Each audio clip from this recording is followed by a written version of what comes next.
खौसेथि बर' सुबुं आफादा दा बर'फोरनि गेजेराव मोनसे माहारियारि आफाद जाबाय। बेयो स्टेटआव आरो नेशनेल लेभेलावबो बे मोनसे रिकगनिसन मोनबाय। दा नैबे 10थि जानाखि बोसोरसालिया जुथुमा नैबे जाजिख'ना रङिया एबा कामरुप जिल्लानि सिङाव खुंनाय बे बोसोरारि जुथुमाया ओरैबायदि ओंथि गोनां, ओरैबायदि मोनसे जारिमिनारि जाबाय। दिनैनिफ्राय जागायबाय, हिस्ट्रिया जाबाय। दा बेवहाय जाखिनि आलासि लिंहरदों, आलासि बिथांमोना फैजोबगोन होननानै जोंनो खोन्थादों। खौसेथि बर' सुबुं आफादनि मिरु आफादनि आफादगिरि नेहाथारि बिथांमोना। खौसेथि बर' सुबुं आफादा बर' जातिनि मोनसे बेकबन हिसाबै खामानि मावनो थांनायाव काउन्सिलखौ जोनोम होनो हाबाय। माने बिटिआर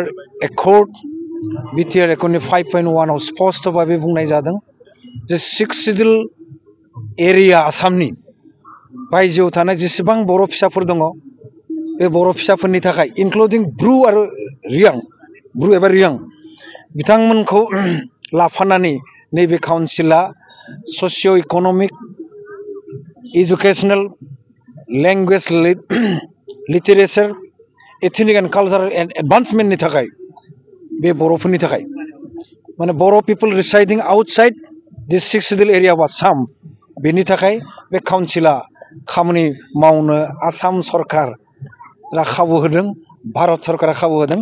जों आसाम सरकारनि आथिखालनि दानि गिबि मन्थ्रि डक्टर हिमन्त बिश्व शर्मा बिथांखौ जोङो साबायखर होनांगोन। बिथांनि साननाय हनायनि थाखाय बे काउन्सिला जाफुंनाया सहजै जादों। बिथांनि साननाय हनाय, बिथांनि नाजानायनि थाखाय जोंनि काउन्सिला दा आवगायलांगासिनो दङ। आङो नैबे 10थि बोसोरसालिया जुथुमाखौ बानजाय आफादा जाबायदि मोजां मोनसे सुबिदा होदों, डेलिगेट्स बिथांमोना जोंनो फोरमायदों, अबजारभार बिथांमोना फोरमायदों। जेसेबां बेवहाय रेसपेक्टिभ जिल्ला कमिटिनि 25 गं जिल्ला कमिटिया देग्लाय बाहागो लागोन।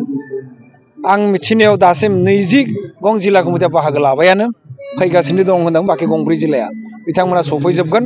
गाबोन फिरफिला बिरहैनाय खौसेथि बर' सुबुं आफादनि बे फिरफिला बिरहैनायावबो जोंनि काउन्सिलनि गासिबो सोद्रोमाया जों थागोन होननानै जोङो बिथांमोननो मिथिहोदों।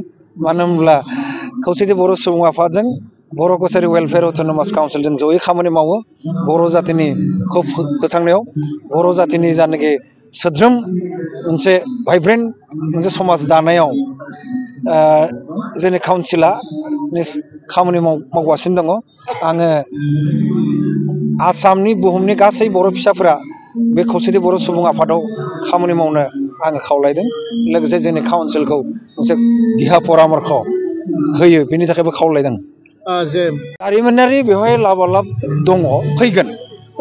बे कनफारेन्सनि गेजेरजों फैगोन। जों जे जयै दङ, बर' फिसाफोरा जयै दङ, बे मोनसे आरोबाव जों जे दासिमबो जयै थांनाय दिनफोराव आसाम सरकारखौ, भारत सरकारखौ जों जेरैहाय जाय आफादफोरा बिसेसकै बिजेपि दला बा एनडिए दलफोरनि जोंनि बिजाथिफोरखौ जों जेरैहाय भट होबोदों, जों दाबो खौसेथि बर' सुबुं आफादनि दैदेननायाव जों जयै दङ। फैनाय दिनावबो जोङो ज' थागोन। जोङो बे कनफारेन्स जायैनि आगोलाव आसामनि गिबि मन्थ्रि डक्टर हिमन्त बिश्व शर्माखौ जों लोगो हमदों। लोगो हमनाय बिथाङा फैगोन होनना बुंदों। डक्टर हिमन्त बिश्व शर्माया जोंनि काउन्सिलनि जानाखि गामि फोसावनाय, इलेक्सन खुंनो थाखाय समस्ति फोसावनाय बे खामानिखौ थाबैनो मावफुंगोन होनना बुंदों। जोंनि जानाखि नडेल डिपार्टमेन्ट एबा जोंनि कनसार्न डिपार्टमेन्ट ट्राइबेल एफेयार्स डिपार्टमेन्टनि मानव गेदेर मन्थ्रि डक्टर रनज पेगु बिथाङा फैगोन आरो बिथांनि फैनायनि गेजेरजों निस्सय जों गोबां माखासे रादाब निस्सय मोनगोन जोङो। बेनि अनगायैबो आसामनि गोबां मन्थ्रिफोर, एमएलए, बर' दैदेनगिरि बिथांमोना फैगोन। एमएलए, बर' दैदेनगिरिफ्रा फैनानै जोंखौ बोरैहाय आवगायलांनो लुगैदों बिथांमोननिफ्राय जोङो बुंथिनायनि गेजेरजों बेरखांगोन बियो। आंहा मोनसेल' माने फोथायनाय, आसा दङ, चिफ मिनिस्टारनि नाजानायाव आरो डक्टर रनज पेगुनि नाजानायाव जोङो बे कनफारेन्सनि गेजेराव मोजां मोनसे फिथाइ मोनगोन। जोबनायाव मागो दमासिनि बयनिबो मोनसे गाहाम हामलायथिखौ जासिबाय। गोजोन्थों।